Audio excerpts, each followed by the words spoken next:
ಎಲ್ಲರಿಗೂ English conversation part 2ಗೆ ಸ್ವಾಗತ.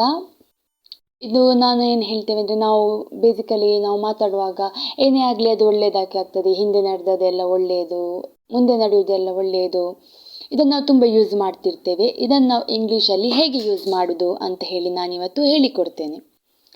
ಮೊದಲನೇದಾಗಿ, ಏನಾಗುತ್ತದೆಯೋ ಅದು ಒಳ್ಳೆಯದಕ್ಕೆ ಸಂಭವಿಸ್ತದೆ, ಇಲ್ಲದ್ರೆ ಏನಾಗ್ತದೆ ಅದು ಒಳ್ಳೆಯದಕ್ಕೆ ಆಗ್ತದೆ ಅಂತ ನಾವು ಹೇಳ್ತೇವಲ್ಲ, ಅದನ್ನು ಇಂಗ್ಲೀಷಲ್ಲಿ ಹೇಗೆ ಹೇಳೋದು ಅಂತೇಳಿ.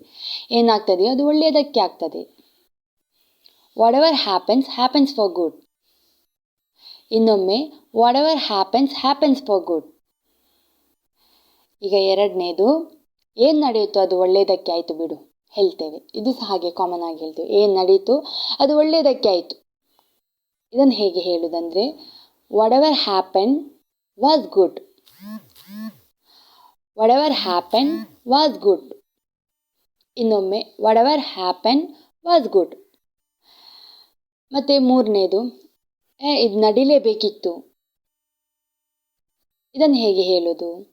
it was bound to happen. it was bound to happen. ಇದು ನಡಿಲೇಬೇಕಿತ್ತು. it was bound to happen. ನಾಲ್ಕನೇದು, ನೀವು ಅದನ್ನು ಎಲ್ಲಿಂದ ತಂದಿದ್ದೀರಿ, ಇಲ್ಲ ನೀವು ಅದನ್ನು ಎಲ್ಲಿಂದ ಪಡೆದುಕೊಂಡಿದ್ದೀರಿ.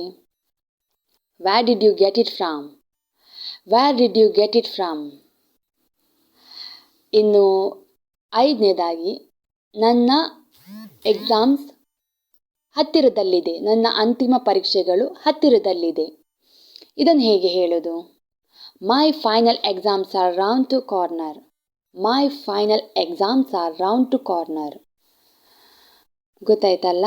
ಈಗ ಕೊನೆಯದಾಗಿ, ಏನು ಅಂದ್ಕೊಂಡಿದ್ದೀರಿ ನಾನು ಹೋಗುವುದಿಲ್ಲ ಅಂತ, ಇದನ್ನು ಹೇಗೆ ಇಂಗ್ಲೀಷಲ್ಲಿ ಹೇಳುವುದಂತ ಹೇಳಿ ಕಮೆಂಟಲ್ಲಿ ತಿಳಿಸಿ. Please like and subscribe.